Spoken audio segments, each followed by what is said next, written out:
ações do espaço, visitando para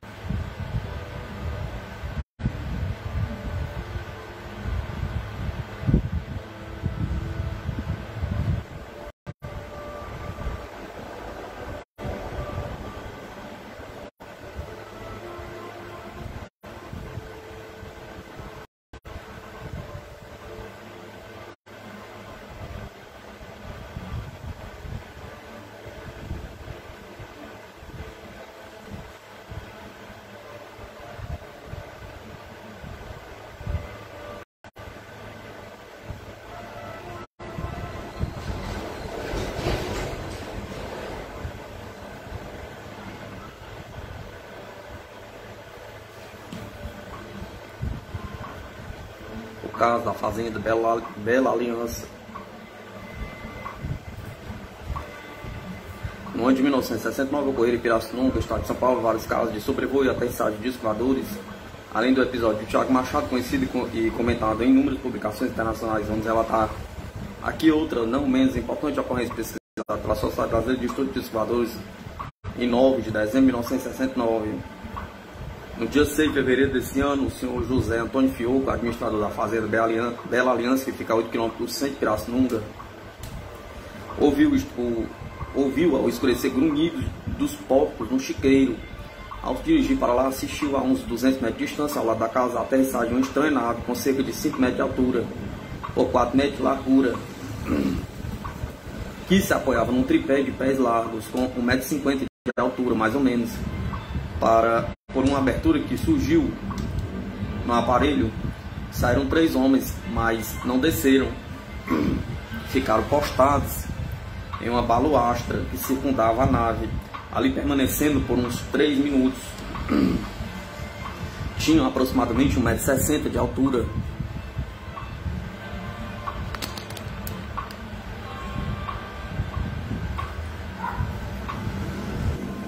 Usavam sapatos de material parecido com alumínio, roupa inteiriça, apresentando 3 botões grandes de uns 3 centímetros de diâmetro na frente, à altura do peito.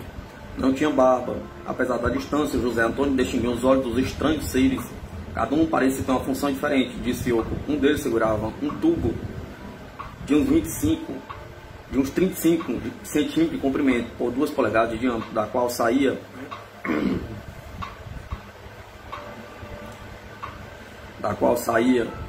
por uma das extremidades um faixa de luz que iluminou perfeitamente o galinheiro, que se achava distante a uns 250 metros. Podendo-se distinguir claramente as galinhas no poleiro. Outro tripulante olhava através de um aparelho que parecia máquina fotográfica, tipo caixão. O terceiro personagem portava um bastão semelhante ao do primeiro homem, porém um pouco maior e mais grosso. Esse último indivíduo olhava constantemente ao redor do disco voador, sempre alerta. Fioco pensou em chamar alguém da família para testemunhar a ocorrência, então saiu recuando silenciosamente em direção à sua casa. Porém, ao abrir a porteira, esta rangeu nos gonzos e possivelmente isso assustou os tripulantes, porque imediatamente a nave levantou voo, desaparecendo em poucos segundos. Posteriormente, José Antônio Fioco voltou a ver discos voadores 2 vezes durante o dia, a uns 1000 metros de altura, brilhando intensamente, a 2 à noite, quando houve a aterrissagem. Cerca de um mês após sua primeira aventura, num sábado às 22 horas, Fioco viu um aparelho luminoso descer num alagodal a uns 150 metros da sua casa. Desta vez, o objeto foi visto por umas 15 pessoas que no dia seguinte examinaram o local da aterrissagem e não encontraram marcas deixadas pelo artefato, mas no chão arado recentemente havia pegadas humanas de calçados compridos, tendo um bico fino com uns 5 centímetros de largura. Um mês após a segunda aterrissagem, ocorreu uma terceira no canavial, quando o aparelho permaneceu uns 3 minutos pousado no chão. José Antônio viu gente andando e para lá se dirigiu. Levou uns 3 minutos para chegar ao local. Ali numa área circular havia canas quebradas e outras arrancadas. No solo, algumas pegadas humanas. O senhor Fioco informou ainda que na época houve diversas interferências estranhas no receptor de TV, quando os programas do Canal 4 de São Paulo eram substituídos por outras imagens que representavam mulheres com roupas esquisitas, compridas até os pés, tendo gola preta em torno do rosto, e homens com capacetes, todos de porte pequeno. E viu sua conversa em voz grave e baixa, notando que eles pronunciavam as palavras aos arrancos numa linguagem desconhecida, parecido com o idioma de um húngaro que morou há algum tempo na fazenda. Mas as palavras eram mais curtas, de poucas sílabas, não era inglês, nem japonês, nem russo, línguas extras familiares da testemunha. As imagens pareciam inseguras, como se estivesse sendo vistas através de uma camada de água. Seu esposo, Dom Sebastião, que também estava ali, assistindo televisão, com o marido, pediu-lhe para desligar o televisor, com receio de que o mês se queimasse. Da outra vez, o senhor afirmou que 4 dos seus 5 filhos viram televisão, quando de repente entrou a interferência estranha sendo observada por todos os presentes. Também Dona Sebastiana, um dia, estava sozinha na sala, quando apareceram na TV as imagens fantasmagóricas.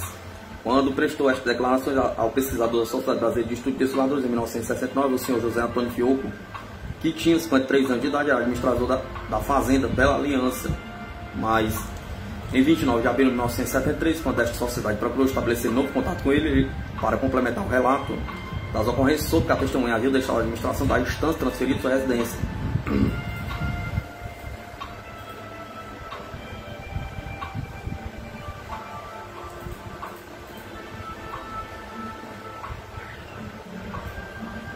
O caso do automóvel que ficou transparente. Descrição do caso, episódio. Na noite de 21 para 22 de maio de 1973, em estrada de Itajobi, ao norte do estado de São Paulo, o comerciário Nilson Pateiro voltou para seu lar, em Catanduva. Às 3 horas da madrugada, teve seu carro paralisado por um engenho aéreo do acontecimento. O que mais o assustou foram as manobras técnicas postas em prática, uma das quais consistiu no exame do seu carro por intermédio de um spy beam. Depois de ter sido submetido a exame feito a grande distância, o automóvel tornou-se transparente como um vidro por força dos efeitos de um raio emitido pelo engenho. Nos dias subsequentes à observação desse episódio, começaram a aparecer na pele do seu protagonista manchas parecidas com as que seguem a pequenas contusões causadas por ligeiras efusões sanguíneas subcutâneas. O caso foi noticiado sob títulos sombrios em 6/6/73 pela revista Veja. Ei-los que voltam, em 29/5/73 pelo estado de São Paulo. Jornal de grande penetração, Disco é visto em Catanduva, pelo estado. Disco é visto em Rio Preto, pelo jornal Última Hora do estado de São Paulo, 30/5/73. Disco faz o Nilson desmaiar e ficar doente, e pelo jornal O Dia do Rio de Janeiro, 29/5/73, merecendo os seguintes títulos sensacionalistas: atacado pelo disco voador e queimado pelos raios do objeto desconhecido.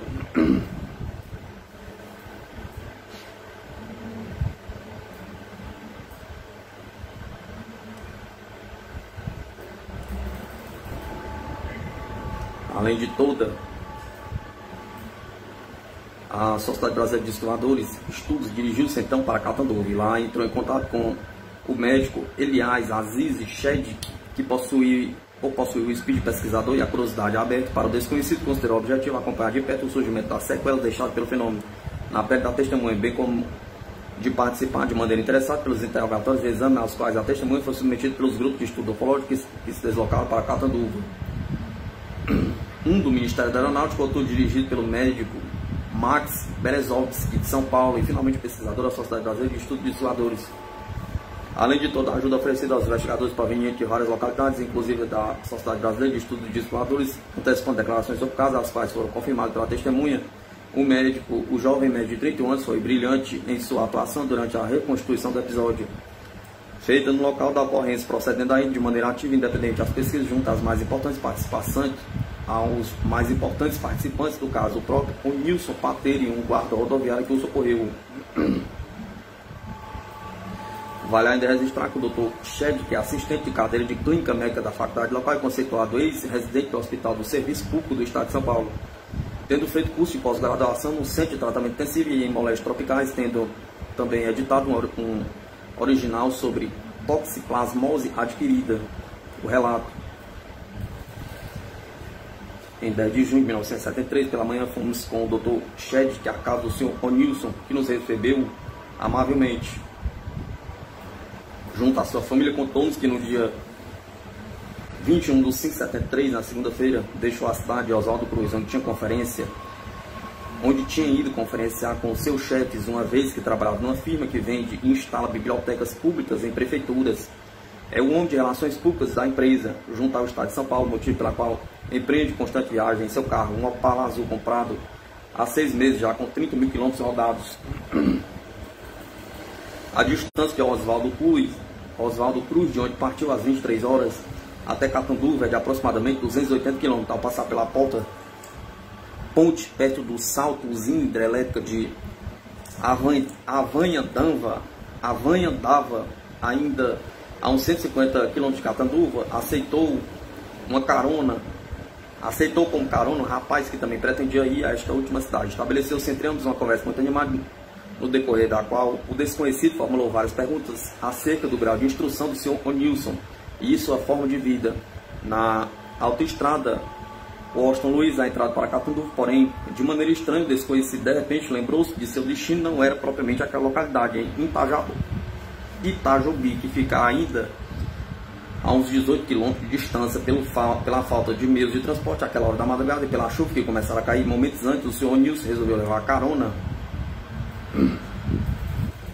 O senhor Onilson resolveu levar o carona até Itajobi, onde o deixou na praça principal. Naquele momento, recusou-se a receber o dinheiro que lhe foi oferecido pelo companheiro de viagem. Não bastante sua posição, este lhe colocou no bolso pequeno do blusão uma nota que somente ao chegar em casa verificou ser de 50 cruzeiros.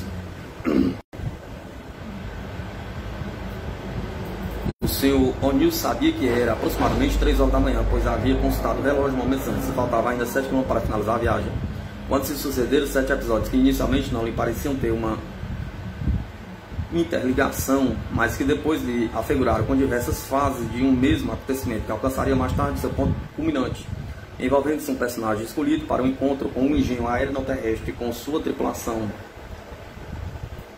Esse fato vai ser narrado separadamente nas 7 fases cronológicas em que aconteceu, para que fique bem especificada. Fase 1. O Sr. Nilson começou a perceber a ocorrência de interferência no rádio do seu automóvel, diminuindo então o volume do seu som. O motor do carro, que até então desenvolvia uma velocidade que variava de 90 a 100 km, começou a falhar. Fase 2. De repente notou o aparecimento de um foco de luz azul muito bonito, um colosso, conforme sua expressão, com uns 20 centímetros de diâmetro, colocado no painel à sua frente. Em seguida, aquela luz se deslocou para a sua direita, à mesma altura.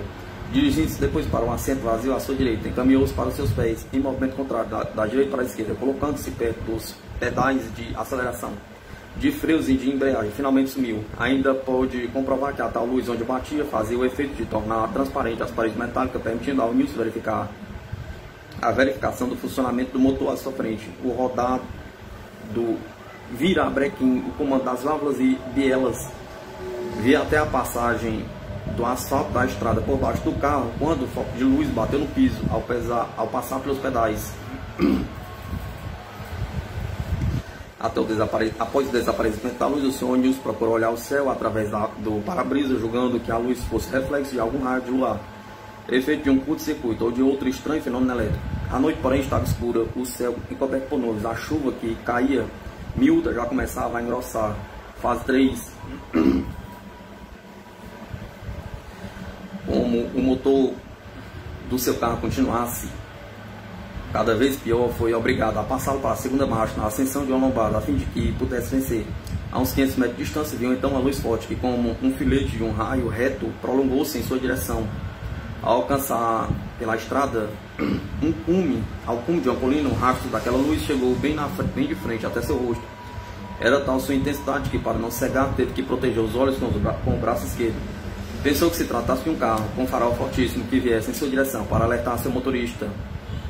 Usou 4 vezes o pisca-pisca de farol alto e baixo, alternadamente apagando, finalmente na expectativa de obter algum resultado. Tudo, porém, foi feito em vão, porque nenhuma influência exerceu sobre a tal luz ou suposto farol. No topo de outra lombada, as falhas do motor de seu automóvel começaram a se intensificar de tal modo que foi obrigado a passar pela primeira marcha. Para a primeira marcha, temendo chocar-se com o carro do farol alto, que a ele se dirigia, desviou-se lentamente em marcha para fora da estrada, buscando o acostamento, onde parou numa posição um tanto atravessada, não sabendo se ainda estava na pista ou fora dela, de tão cegante que era a luz. Fase 4. Em seguida, percebeu que toda a instalação elétrica do carro, farol, radial e painel não estavam funcionando. A esta altura, tirou os óculos dos olhos protegendo estes com o braço para livrá-los de maiores danos na possível colisão que acabara de sofrer contra o que ele julgava fosse um veículo que desabusadamente vinha ao seu encontro, sempre com o farol extra forte, assentando para seu rosto, o que contrariava todas as regras de bons costumes entre motoristas e as leis do departamento de estrada de rodagem. Fase 5. Permaneceu nessa posição por alguns minutos, aguardando o choque ou a passagem do caminhão mal criado, o que não aconteceu. Assim resolveu abaixar o braço que lhe cobriu os olhos. O que viu foi um corpo opaco, de forma circular, medindo de 4 a 5 metros de diâmetro, formado por duas abóbadas superpostas, suspenso no ar a uns 10 metros de distância, uns 10 metros acima, no chão da estrada, que representava respectivamente um esboço feito pelo próprio protagonista e um desenho falado feito pelo Dr. Chidiek. Ficou olhando para o mesmo durante vários minutos, esfregando constantemente os olhos para certificar-se que não estava sonhando. Indagou assim mesmo se não estaria vendo um helicóptero, cujos tripulantes, em dificuldade necessitando aterrissar, desejavam se aproveitar a parte do campo iluminado pelo farol do automóvel. Logo abandonou essa hipótese por considerá-la inconsistente, tendo em vista que observou a existência de um círculo luminoso 10 metros de diâmetro, situado embaixo do aparelho, o que provavelmente era oriundo deste, apesar de sua aparência opaca. Naquele instante, O'Neill lamentou não ter um revólver com a qual certamente alvejaria o estranho veículo. Fase 6.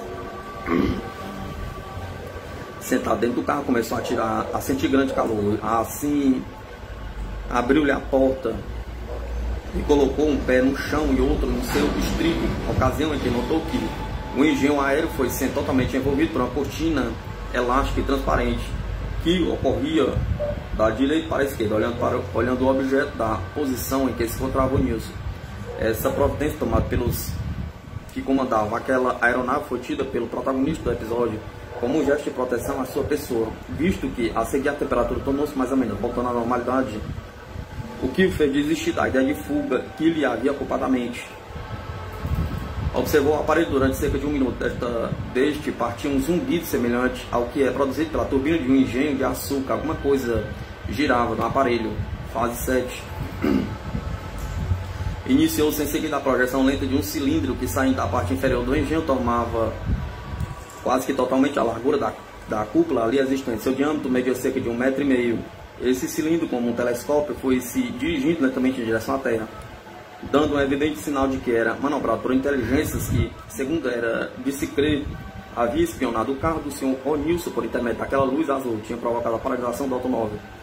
Com a sua aproximação, e naquele instante vinha ao seu encontro, através talvez de formas físicas. Esta não é a interpretação do Sr. Nilson, mas sim da Sociedade Brasileira de Estudos dos Voadores, para a qual ele traduziu todo o pavor que teve no momento em que viu o cilindro alcançar uns 3 metros de extensão, comunicando que, aí pensei, meu Deus, isto é um disco voador, certamente vai me levar embora, vou correr para o lado da cidade. Entretanto, explicou o Sr. Nilson, teria neste caso que passar por baixo do cilindro, o que queria evitar. Desse modo, retrocedi, correndo em direção à cidade de Itajobi, com o objetivo de me embrenhar num dos bosques existentes à beira da estrada e de lá dirigir-me a Catanduva. Assim já havia ocorrido uns 30 metros. Já havia corrido uns 30 metros quando, segundo bem se lembra, sentiu puxado pelas costas por qualquer coisa que se assemelhava a uma borracha fina. Passou as mãos nas costas, mas nada pôde perceber que justificasse aquela sensação que permanecia e se intensificava. Resolveu então virar-se para verificar o que acontecia, não vendo, porém, ao seu redor. Nada vendo, porém, ao seu redor. Para seu espanto, verificou que o engenho, agora perto do seu carro, projetava sobre o mesmo raio luminoso de cerca de 30 centímetros de largura, cilíndrico, tornando-o consequentemente transparente com vidro, o que fazia com que ele pudesse ver todo o conteúdo da mala do carro, toda a sua carroceria, as engrenagens das rodas, o interior do painel e o motor, e estando o automóvel com a frente voltada em direção à Catanduva. Vendo o seu carro todo transparente, O'Neill interpretou que o mesmo se estivesse derretendo, o que lhe causou sofrimento atroz, uma vez que ainda não estava totalmente pago. Lembrou-se que não mais podia prosseguir em sua fuga e que pouco depois devia ter desmaiado, pois de nada mais se recordava. Foi achado pelo guarda rodoviário, o Sr. Clóvis Queiroz, que se encontrava em sua garita, no entroncamento Catanduva, Presidente Washington Luiz, a qual às 5 horas da manhã foi procurado por dois rapazes residentes naquela cidade, Celso Aparecido Pim e Valdomiro Barroso Sal,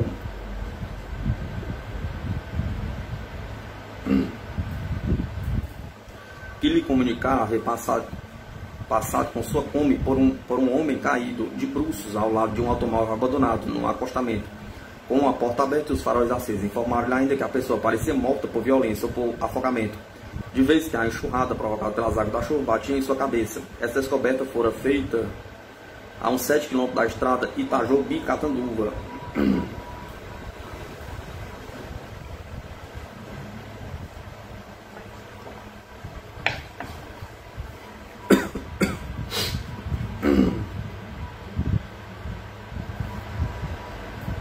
Imediatamente o guarda, em seu carro, um corcel, rumou para o lugar indicado, onde de fato se deparou com o quadro descrito por aqueles dois rapazes. Era 5 horas da manhã. Ao chegar a sua primeira providência foi de iluminar o homem com os faróis de seu carro. Em seguida tentou desvirá-lo, a fim de se cientificar de seu real estado, uma vez que viu os dedos do mesmo se mexerem. Para sua surpresa, o desconhecido começou a se mover e tentou levantar-se, procurando desvencilhar-se de suas mãos. Logo após respondendo a uma pergunta do guarda, que lhe indagava sobre o acontecido do homem, que era o Sr. Onilson, disse-lhe: eles me querem pegar. Por solicitação do guarda, identificou-se e lhe relatou todos os fatos de que fora vítima, tendo sob forte tensão e sempre manifestando o desejo de abandonar aquele lugar. Nessa oportunidade, o guarda resolveu testá-lo psicologicamente. Assim fez para um caminhão que por ali trafegava, transportando pintinhos, e conseguiu que o motorista saltasse depois das explicações que lhe deu. Voltou-se então para o Sr. Nilson, dizendo: estamos aqui agora nós três. Eu o desafio a dizer onde estão os caras que, segundo me informou, querem pegá-lo. Como a única reação do Sr. Nilson fosse a manifestação de afastar-se dali o mais depressa possível, o negócio aqui é sério, não é brincadeira não, foi a resposta do Dionísio ao guarda.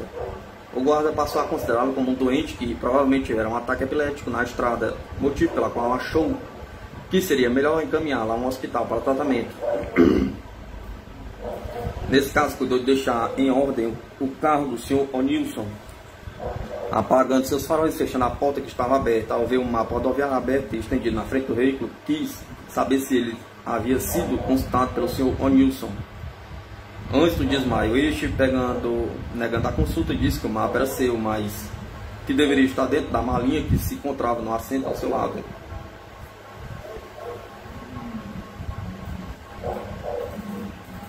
Os primeiros indícios objetivos de um episódio extraordinário. Primeiro indício: olhando para dentro do carro, os dois homens verificaram que a mala estava no assento ao lado do volante. Na frente fora aberto e os papéis que guardavam estavam em desalinho, espalhados pelo assento e pelo chão do automóvel. Embora a chave da malinha, que antes estava trancada, continuasse no bolso do Sr. Nilson. Diante do que via, este continuava afirmando que tinha consciência de que não havia aberto a mala e de que, com muita certeza, não retirara de seu interior o mapa rodoviário, e muito especialmente de que não espalhara pelo chão do carro os papéis, entre os quais se encontravam muitos cheques. Preocupado, o Sr. Nilson verificou que nenhum de seus papéis e cheques foram retirados. Segundo disse, depois de tomar todas as providências referentes ao automóvel do Sr. Onilson, o guarda transportou para o serviço de emergência da Santa Casa de Catanduva, onde ele foi atendido pelo médico de plantão, Dr. Shediek. Submetido a exame clínicos, a teste neurológico e psicológico, o Sr. Onilson nada mostrou de anormal. O que de estranho ficou evidenciado era que toda a sua roupa estava encharcada pelas águas da chuva, à exceção das postas de sua blusa, que, apesar de expostas à inclemência do tempo, durante 2 horas continuavam estranhamente secas. Terceiro indício: indo ao hospital para visitar o marido, informa-se sobre seu estado de saúde e leva-lhe roupas. A esposa de Onilson declarou alarmada que misteriosamente os cabelos deste estavam presos, quando sua cor normal era castanha, Entretanto, nos dias 4 a 5 subsequentes voltaram quase à sua cor primitiva. Em visita que nos fez aqui no Rio de Janeiro, em princípio, em 1974, confirmando todo o episódio, o senhor O'Neill disse-nos que, até a ocasião, os seus cabelos ainda não haviam chegado à cor original, que era mais clara. Quarto indício. O senhor O'Neill começou a sentir um comichão pelo corpo e sua esposa o ajudava a se coçar. O médico lhe deu alta e lhe prescreveu um sedativo a título de medicação sintomática. Recomendou-lhe a volta ao hospital no dia seguinte para que fosse completada a observação de seu caso ou verificada a eventual evolução dos sintomas que vinha apresentando. O caso teve realmente um epílogo na forma do aparecimento de manchas cutâneas no Sr. O'Neill.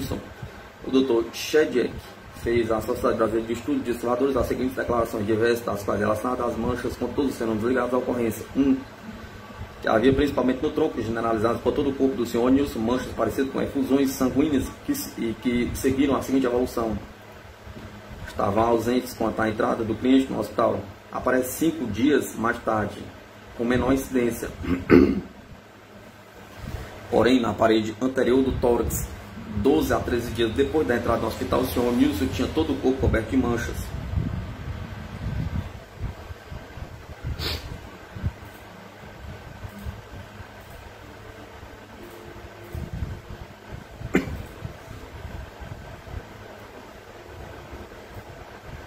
As manchas apresentavam forma irregular dentro e diferenças entre si.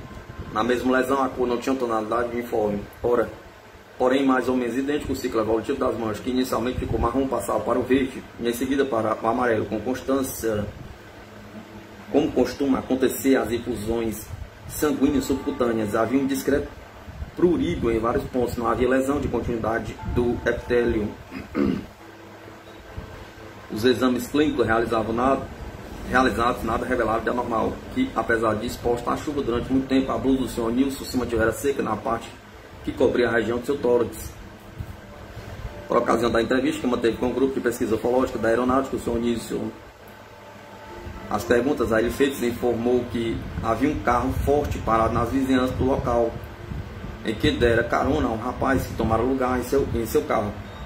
Perto do salto de Avanhandava, por coincidência ou não, afirmou o Sr. O'Neill que um carro forte idêntico ao descrito passara por ele no instante que deixara a carona em Itajubi, às altas horas da madrugada, quando o movimento na estrada é reduzidíssimo. Nesse momento, o Sr. O'Neill se recordou de que, durante a viagem, ofereceu cigarros ao carona que, segurando uma caixinha de metal semelhante a um porta-cigarro, declarou que não fumava.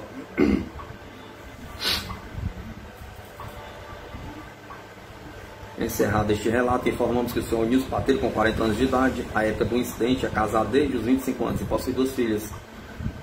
Antes de ser admitido na firma para a qual trabalha, atuou durante 8 anos numa usina de açúcar.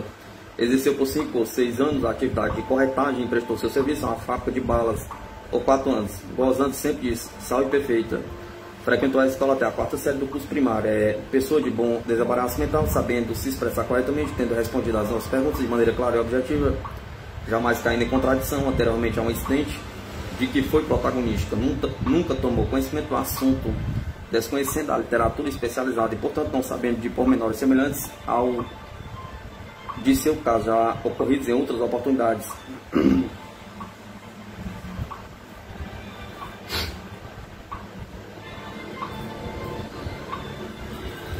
Acrescentou O'Neill que na manhã que seguiu ao episódio, seu irmão foi ao local do incidente em companhia de um guarda rodoviário para buscar seu Opala azul. Com relação ao carona, a pessoa que ele deu carona, que levou no seu carro, em vista das indagações dos diversos pesquisadores, lembrou a respeito os seguintes dados. A fisionomia: era um moço de aproximadamente 1,75 m de altura, de ombros largos, porte atlético, rosto oval, cabelos louros, amarelos, curtos, bem aparados, em torno das orelhas, que eram pequeninas. O nariz era pequeno também, mas os olhos azuis e redondos eram grandes. O comportamento: o moço denotava firmeza e se impunha na conversa, que só consistia em algumas esparsas perguntas que intercalava na constante fala de O'Neill, a quem fitava firmemente durante o percurso. Seu primeiro pensamento foi de que o moço fosse conhecido do posto policial rodoviário de Avanhandava, em cujas proximidades se encontrava quando pegou a carona.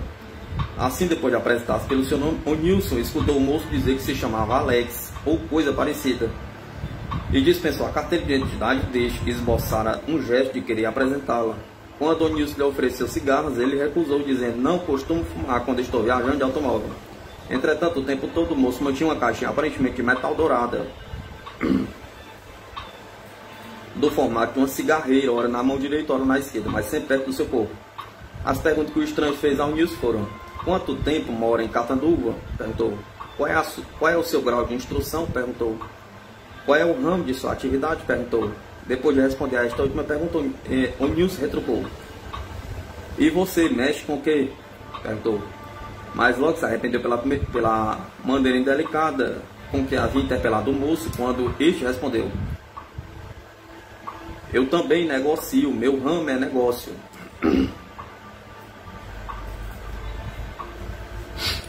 A memória do estranho era fabulosa, pois 1h30 depois da superficial apresentação em Avanhadava,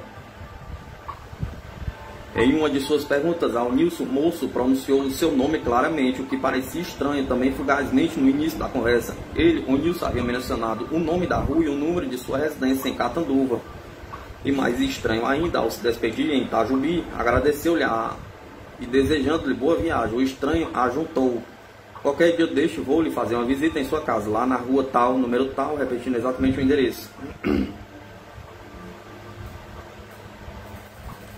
O paradeiro do estranho em Itajubi constitui também um enigma, porquanto 15 dias após o episódio, o próprio O'Nilson, curioso, procurou se informar da presença daquele indivíduo na cidade. Mas ninguém deu notícia da estada ou da passagem de um moço louro de Porto Atlético naquela pequena localidade, o que não teria passado despercebido, pois ali todos se conhecem, o número de habitantes é muito limitado.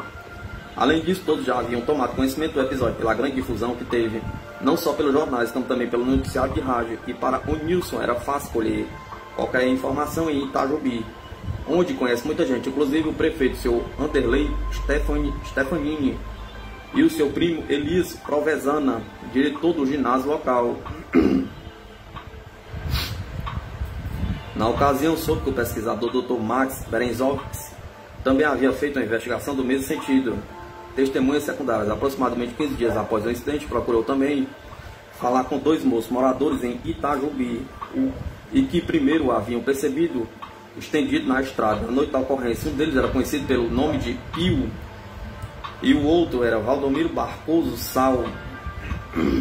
Este último, que acabava de sair de sua residência numa perua da VW, cruzou com o carro de O'Nilson, reconhecendo o Opala azul que havia visto na estrada. Após o incidente, pensou acertadamente que o protagonista da aventura talvez estivesse à sua procura. Assim, manobrou o carro e voltou para casa, onde encontrou O'Nilson já conversando com seu pai, Valdomiro.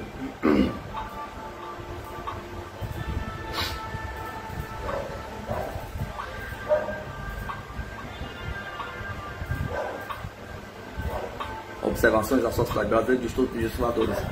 Com relação ao caso do Sr. O'Nilson, a boa qualidade da pesquisa feita pelo médico de São Paulo, Dr. Max Berenzovski, foi grandemente propiciada pelos préstimos do colega médico Dr. Elias Aziz Shedjek, possuidor de uma mente aberta e curiosidade de um verdadeiro pesquisador, pois por isto fizemos a observação logo abaixo do título.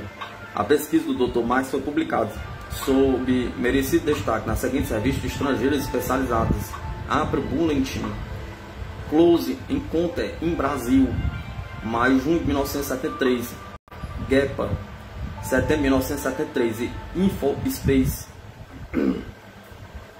Aliás, devemos agradecer ao Dr. Max e seu gesto de cooperação de ter mandado cópia da parte de seus relatórios por meio de um amigo em comum, professor Guilherme Riz, dos exames complementares de laboratório providenciados pelo Dr. Max. Aqui transcrevemos só parte do exame anatomo-patológico da biópsia, localizada em uma das manchas policrômicas, ou considerar mais meritório, pele com espaçamento fibroso no derma, 2 fragmentos.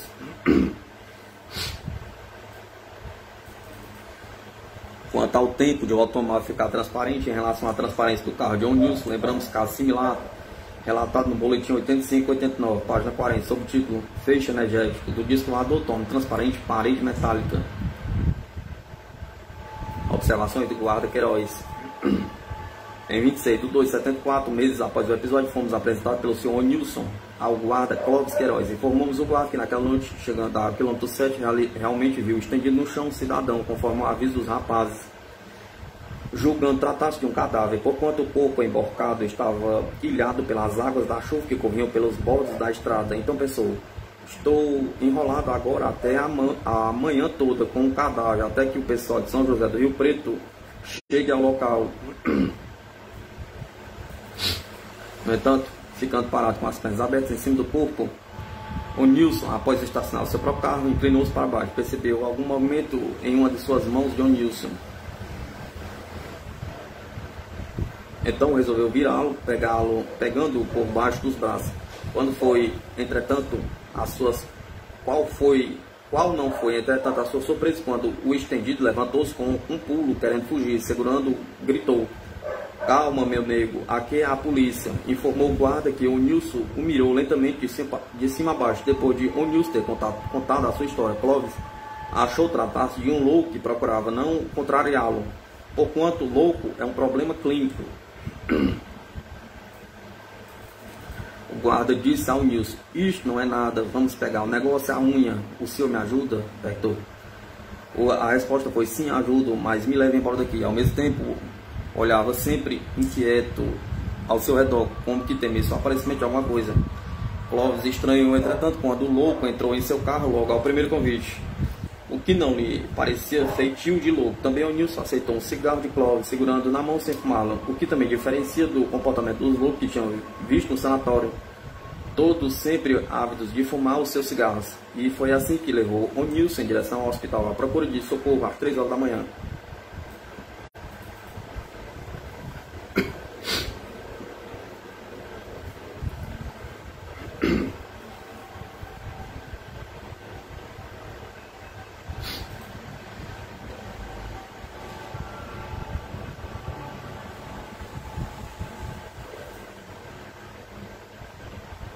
Diante de fatos conturbadores, a atitude lógica dos governos e suas agências especializadas é de esclarecer o público e preparar psicologicamente, a fim de evitar acesso a reações imensas e incontroláveis que possam degenerar em pânico geral.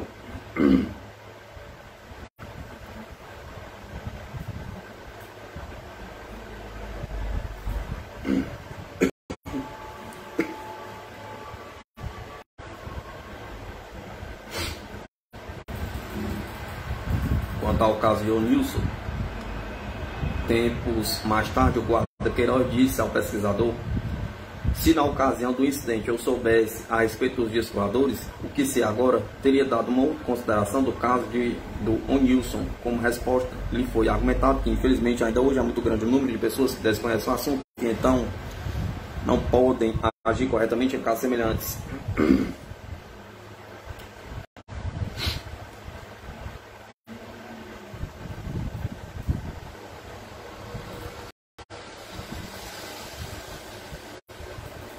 Já estava quase pronta as matrizes para impressão do presente boletim, quando tomamos conhecimento de um segundo incidente envolvendo o Nilson, com a notícia de que ele havia sido encontrado na cidade de Colatina, em Espírito Santo, enquanto seu carro abandonado na estrada havia sido encontrado por um fazendeiro nas proximidades de Guarantã, São Paulo, e recolhido pela delegacia de polícia daquela cidade. Então nos dirigimos a Colatina. Nos foi contado o seguinte: na manhã de 26 de abril último, uma sexta-feira, o Nilson deixou sua casa em Catanduva e se dirigiu a serviço à cidade de Júlio de Mesquita, tendo avisado a família que retornaria naquele mesmo dia. Entretanto, isto não aconteceu e ele permaneceu 6 dias ausente, sem dar notícia. A família aflita procurava-o em vão pelas imediações. Eis que no dia 2 de maio, o fazendeiro César Manelli, residente em Colatina, se dirigiu à sua fazenda distante de 12 quilômetros. Mais ou menos às 5 horas da manhã, e lá chegando, encaminhou-se para perto do curral. Foi quando percebeu gritos de socorro que partiram de um dos morros próximos. e que se foram aproximando até que apareceu um homem molhado pela chuva que caíra durante a noite, com a roupa coberta de carrapichos. Estava limpando os óculos e perguntava em que lugar se encontrava. Afirmava também que era um homem de bem. Disse que desejava comunicar-se com a sua família em Cataduva, através do rádio amador ou até mesmo por intermédio da polícia, pois estavam desprovidos de recursos que lhe permitissem tomar qualquer iniciativa. Foi então que o fazendeiro o convidou para ir à sua casa, o que foi aceito. Lá chegando, o Nilson tornou-se o centro de atenção e curiosidade do povo, pois que a notícia se espalhara. Isto levou o delegado local a oferecer-lhe um quarto tranquilo na delegacia, o que, sendo aceito, lhe proporcionou descanso até que seus parentes fossem buscá-lo. Vejamos o que aconteceu ao Nilson. Naquele dia 26 de abril, quando retornava da cidade de Júlio de Mesquita para Cataduva, aproximadamente às 23h30, à altura da cidade de Guarantã, o seu carro foi interceptado por um raio de luz emitido por um disco voador, que obrigou a parar no acostamento à direita da estrada. Viu logo à frente parado o disco voador, igual àquele que fora visto anteriormente. Seu primeiro impulso foi fugir, e assim pensando foi saindo do carro, mas o disco voador mais rápido lançou como que uma esteira em sua direção, de maneira que seus pés, em vez de pousarem no chão, pisaram naquela esteira que suave e rapidamente o conduziu ao interior da nave. Lá se viu diante de do moço já seu conhecido, que usava um vistoso blusão e o qual já havia dado carona anteriormente. O Nilson lembra que, além daquela sala em que esteve ao ser introduzido no disco voador, conheceu mais duas outras. Não sabe explicar como passava de uma para outra. Conta que na última sala ficou sentado numa cadeira e foi observado por 3 pessoas encapuzadas, que lhe pareceram médicos, e cada um tendo aparentemente uma função. Enquanto um observava, o outro permanecia diante de um ecrã, e o terceiro parecia atento ao desfile de 4 pessoas com aspecto de seres da terra que isoladamente passavam em frente a ele, que se conservava sentado. Essas pessoas pareciam ser terrestres, e uma delas era sua própria imagem, um clone seu. Isto assustou, percebeu no seu sósia um movimento de pálpebras, daí julgando pessoa viva, e este vestia aquela roupa e os óculos que o Nilson usava na primeira experiência que havia deixado em Cataduva. A mesma esteira que conduziu ao disco voador deixou às 3 horas da manhã, no capinzal do morro, de onde viu um clarão lá embaixo, e ouviu buzinas, percebendo tráfego de carros. Uma cidade e uma rodovia, naturalmente, pensou ele, e para cuja direção caminhou. Foi assim que encontrou com o fazendeiro César Manelli. No próximo boletim relataremos pormenorizadamente esse segundo contato, por isso foi apenas uma nota prévia para não perdermos a ocasião. Uma vez que no segundo encontro com o disco voador teve contato de novo com os seus tripulantes. Enquadrar-se o Sr. Nilson nos casos de contato repetidos com tripulantes amigáveis. Isto, entretanto, é contra os parâmetros da ufologia política oficial, a qual, na pessoa do expert, entre aspas, professor Alan Heinck, americano, diz no seu livro The UFO Experience, que tais casos devem ser eliminados de saída da pesquisa ufológica. A testemunha, o Nilson Pateiro, possui fortes trunfos de indício da veracidade do seu relato, como sejam: A. Seu carro foi achado pela polícia em Guarantã, abandonado na estrada. B. O Nilson foi encontrado 6 dias depois, a 900 km de distância, numa chuvosa madrugada, no alto de um morro de difícil acesso, pelo fazendeiro César Manelli. Além disso, do ponto de vista psicológico, temos que considerar os seguintes fatores referentes ao Nilson. A. Não possui o suficiente preparo tecnológico para inventar os pormenores descritos nas suas aventuras. B. Não é pessoa egocêntrica que procura pôr sem evidência, mas pelo contrário, demonstra um gênio retraído. C. Possui um passado psiquiátrico sadio e não tem demonstrado ideias paranoicas. D. Mantém uma convivência harmônica com a sua família. Apesar de tudo isso, a nossa experiência específica nos autoriza a alertar que o grupo da ufologia política terá tentativa desesperada para desacreditar a testemunha em foco. Muito naturalmente, seria bem mais razoável e promissores os contatos que tivesse com extraterrestres iguais ou bem semelhantes a nós, como no caso do Sr. Nilson, por exemplo. Disto provavelmente resulta a especial prevenção de que a ufologia política age contra os tripulantes dos voadores que se parecem com os terrestres.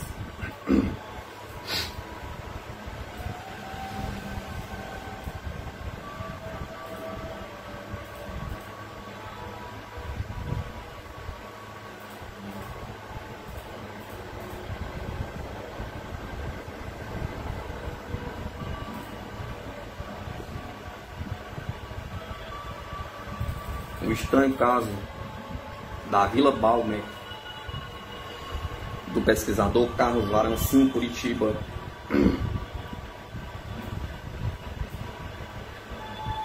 Muitas vezes estes aspectos são considerados mais como efeitos psicológicos e, portanto, relegados a um segundo plano. Daí a necessidade de um outro pesquisador, desvinculado da observação direta do fato, ter a obrigação de pesquisá-lo novamente, analisá-lo e explicá-lo, por mais desconcertante que ele pareça. Isso não implica em falta de confiança, é cuidado necessário uma pesquisa.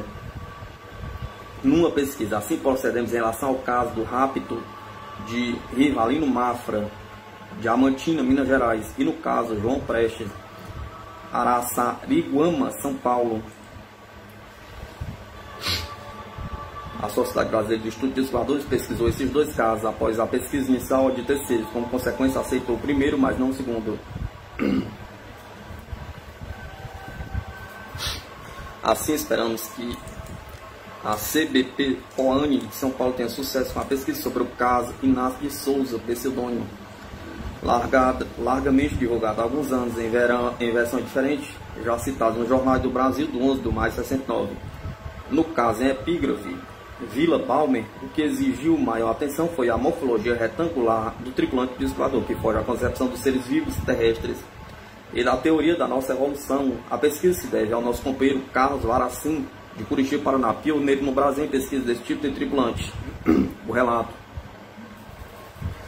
Em outubro de 1971, chegando ao seu conhecimento um caso de aterrissagem de disco voador no estado de Santa Catarina, o pesquisador Carlos Varancin dirigiu-se para Joinville, onde realizou em loco uma pesquisa muito bem orientada sobre a ocorrência, que relatou sobre o título em epígrafe, e que em linhas gerais se resume no seguinte: na madrugada do dia 26 ou 27 de setembro de 1968, o senhor Henrique Schneider Jr., químico industrial residente em Vila Balmer, a uns 30 km do centro de Joinville, do estado de Santa Catarina, levantou-se e foi verificar o fogo do forno da olaria ao lado de sua propriedade.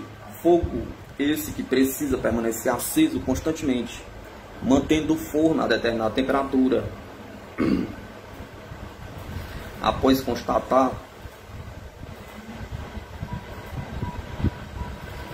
que tudo estava em ordem, caminhou mais alguns passos, parou, urinou, e quando se voltou para acender um cigarro, deparou com um estranho objeto no pátio da olaria, a uns 3 metros de distância de onde se encontrava.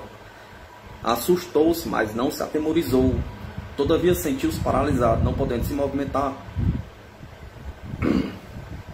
A trajetória do Sr. Schneider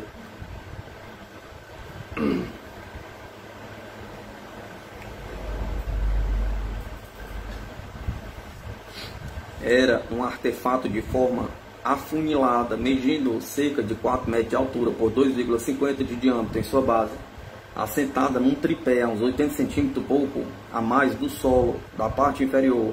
Algo como uma luz bruxuleante iluminava o chão. Havia uma entrada retangular por onde descia uma espécie de esteira rolante que não chegava a tocar o solo, apesar de parecer sólida na extremidade inferior desta esteira, e como se fizesse parte integrante da mesma via, havia um vulto que parecia uma tela, mas não tinha aspecto humanoide, de forma geométrica, retangular, medindo mais ou menos 1,50 m de altura por 50 cm de largura. Através do primeiro vulto, a uns 3,50 m da linha reta da mesma esteira, havia outro, também imóvel, ambos sem nenhuma abertura nem luminosidade. A extremidade inferior da esteira estava a cerca de 3 metros do observador, que pensou em perguntar o que faziam ali, mas não conseguia falar. Telepatia. Todavia, como se respondesse ao seu pensamento sem que fosse emitido qualquer som, a resposta entrou-lhe no cérebro, como que vindo do vulto à sua frente. Verificar a causa do calor e da fumaça neste local. Na ocasião, queimava-se alguns pneus velhos, o que produzia intenso calor a temperatura próxima aos 700 graus. E esse rolo de fumaça que se elevava alta no céu durante cerca de 10 minutos em que os vultos estiveram à vista, Schneider formulou inúmeras perguntas mentalmente. E a todas recebia imediatamente respostas nítidas, porém breves, que pareciam provir do vulto mais próximo. Entre outras, muitos observadores se lembram de ter havido as seguintes perguntas e respostas. Como vivem e se alimentam? Perguntou. Resposta: por impregnação, alimentação natural, energia, não é como vocês. Pergunta: como é movido o aparelho? Ele perguntou. Resposta: por atração. 36 mil ou 360 mil, o observador não se lembra, rotações por segundo. Eles vinham do espaço de um astro cujo nome Schneider não se recorda com precisão. Era algo parecido com a palavra Mears. Eram governados por um chefe e cada qual tinha uma função específica, como aquela que estava dentro do aparelho e não podia sair de lá. Como aquele que estava dentro do aparelho não podia sair de lá. Viajavam numa rota certa, determinada, da qual saíram para verificar o que estava provocando aquele calor na Terra. Prometeram voltar a estabelecer novo contato.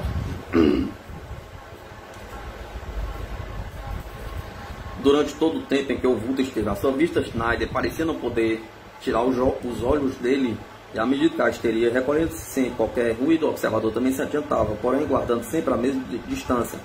Não podia avançar mais, nem recuar, nem parar. Entretanto, de sol saio, pôde perceber aquela nave, 3 pontos de luz azulada, como se fosse janelas, mas que não era orifício. Através de um desses pontos podia ver outros 2. Não sabe explicar como isso era possível. No intervalo havia um terceiro vulto próximo a um objeto que parecia uma caixa. O disco voador não era luminoso, exceto as 3 janelas e a luz por baixo. Estava iluminada apenas por meio da luz proveniente da lâmpada de um poste de iluminação pública. Tanto a nave como a esteira e os vultos pareciam ser acinzentados da cor do alumínio. Logo que a esteira foi recolhida inteiramente, fechou-se a entrada com um ligeiro ruído, como de faísca elétrica, seguindo de um leve som que lembrava o que faz a porta de um refrigerador doméstico ao ser fechada. Imediatamente o aparelho ergueu-se rápido e verticalmente no ar, ouvindo-se somente então um sibilar agudo, som comparado ao de uma furadeira elétrica ao ser acionada. No centro da parte inferior, a testemunha pôde ver intensa luz azulada, como de aparelhos de soldar, e algo como anéis concêntricos, também azulados, que pareciam girar. Não pôde precisar devido à forte luminosidade se era parte interna ou externa que girava. Após elevar-se uns 10 metros, inclinou-se para o sul e em poucos segundos tornou-se apenas um ponto de luz azulada no céu. Ao subir, deixou uma condensação de vapor, algo semelhante ao rastro produzido por certo tipo de aviões a jato. Essa condensação tinha um odor que lembrava alguma coisa queimada. A ascensão do objeto produziu uma sucção violenta de ar que puxou o espectador em direção ao local onde se encontrava a nave. Ao se aproximar, sentiu um forte calor. Dali se emanava um pronunciado cheiro de querosene queimado impregnado no ar.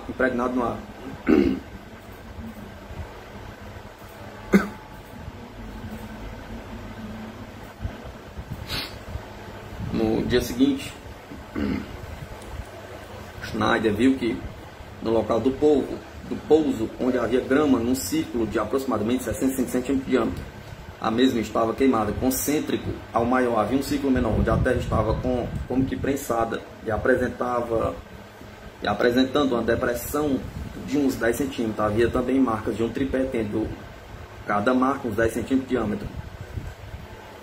8 ou 10 telhas da olaria no ponto mais próximo da aterrissagem estavam fora do lugar, como se houvesse sido levantadas por ventania.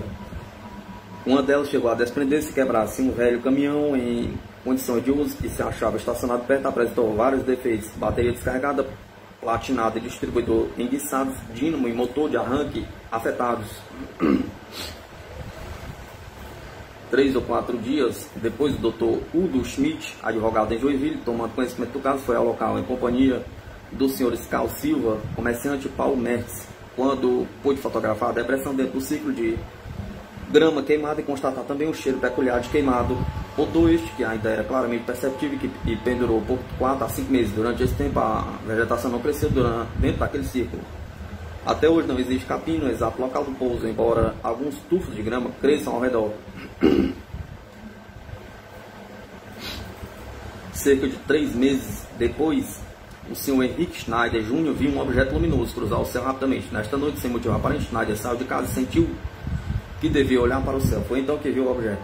Teve tempo de chamar outras pessoas que também o viram, entre eles seu filho, Amaury, e o casal vizinho, senhora Maria Carvalho e seu marido. O protagonista da ocorrência, o Henrique Schneider Jr., é pessoa respeitabilíssima naquela cidade, tem sido vereador por diversas vezes. Seu relato foi bastante sóbrio e não deu à imprensa conhecimento do ocorrido, e conforme constatamos em Joinville, somente um reduzido número de pessoas sabe do caso.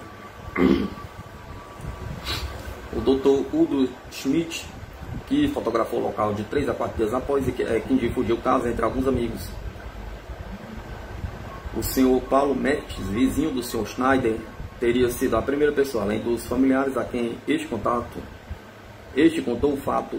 Tudo indica ter ficado o caso no conhecimento de apenas essas pessoas. Muitos detalhes escaparam, uma vez que o fato se deu há alguns anos e também porque a idade do Sr. Schneider, 65 anos, na ocasião da entrevista ao pesquisador Carlos Varance, interferiu na sua memória, fazendo-lhe omitir detalhes significantes, conforme afirmam os seus amigos Silva, Metz e Schmidt.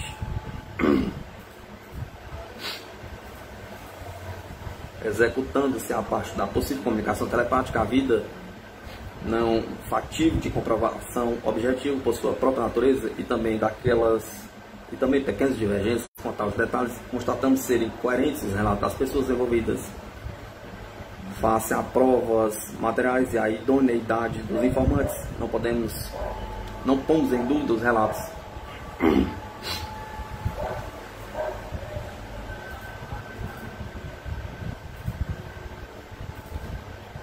Civilizações do espaço visitando o planeta Terra.